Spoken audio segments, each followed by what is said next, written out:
Hola, en este video vamos a ver cómo se clasifican las proposiciones compuestas utilizando las tablas de verdad de las operaciones lógicas vistas en el video anterior. Las proposiciones compuestas se clasifican según su tabla de valores de verdad en tautología, contingencia y contradicción.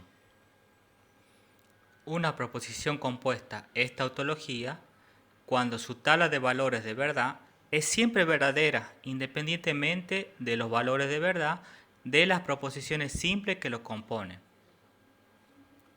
Una proposición compuesta es contingencia cuando su tabla de valores de verdad es una combinación de valores verdaderos y falsos, independientemente de los valores de verdad de las proposiciones simples que la componen.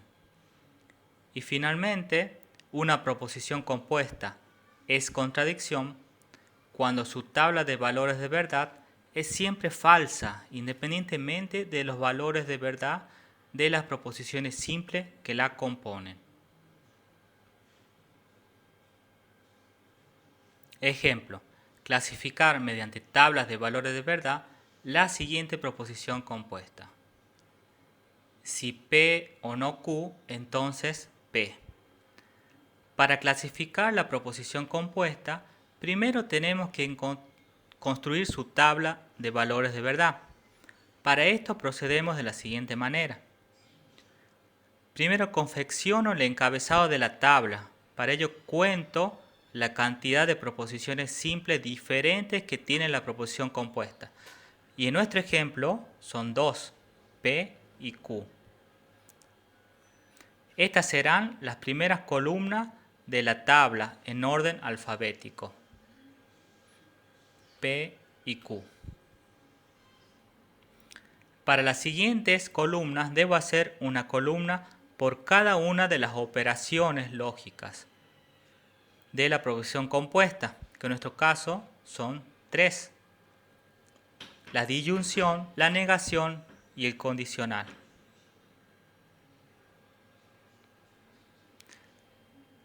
Entonces va a tener 3 columnas más. Uno por cada una de las operaciones y en total vamos a tener en el encabezado de la tabla 5 columnas. Para resolver la proposición compuesta debo respetar la prioridad de operadores y paréntesis. De forma similar a una operación aritmética donde tengo sumas, restas, multiplicaciones, en las operaciones lógicas debo darle prioridad primero a la operación de negación, luego la conjunción y disyunción y por último el condicional y el bicondicional. En caso de paréntesis, estos se resuelven primero, pero para evitar inconvenientes, en caso de que dentro de un paréntesis tenga dos operaciones lógicas donde una de ellas está negada, siempre debo resolver primero la negación de las proposiciones simples. En nuestro ejemplo observo que aparece la Q negada, entonces seguirá después de las dos primeras columnas, no Q. Ahora, como tenemos paréntesis, debo resolver esta operación, que es la disyunción, para finalizar con la operación del bicondicional. Entonces la disyunción va a ser P o no Q, y para el condicional podemos usar, para facilitar la escritura, letras que representan a un conjunto de operaciones. Por ejemplo, en este caso A representa a P o no Q. Entonces la última columna podemos escribir A, entonces P. Con esto hemos terminado de construir el encabezado de la tabla. A continuación, para completar el cuerpo de la tabla, debo utilizar la fórmula que vimos en el video anterior.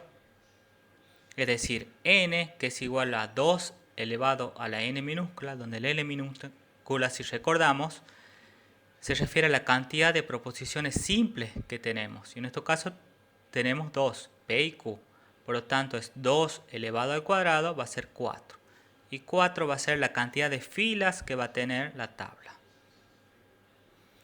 Ahora procedemos a llenar el cuerpo de la tabla. En las primeras dos columnas lo llenamos de forma similar a como ya vimos en el video anterior. Para la columna del P usamos verdadero, verdadero, falso, falso. Y para la columna del Q, verdadero, falso, verdadero, falso. Esto me asegura de tener todas las combinaciones de verdadero y falso entre P y Q. Para la tercera columna, entonces, que es la operación de la negación, me fijo cuáles son las columnas que intervienen en este caso. Es la columna que tiene la proposición Q y su negación no Q. Y recordando lo que dice, según la tabla de la negación, me dice que si la proposición es verdadera, su negación es falsa. Y si es falsa, su negación es verdadera. Entonces, teniendo en cuenta esto, en la primera fila, como Q es verdadero, su negación va a ser falso. Después, como es falso, su negación es verdadera y así completamos esta columna.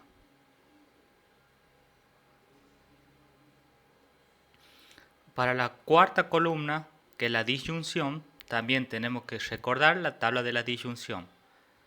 Además, tenemos que ver cuáles son las columnas que van a intervenir aquí.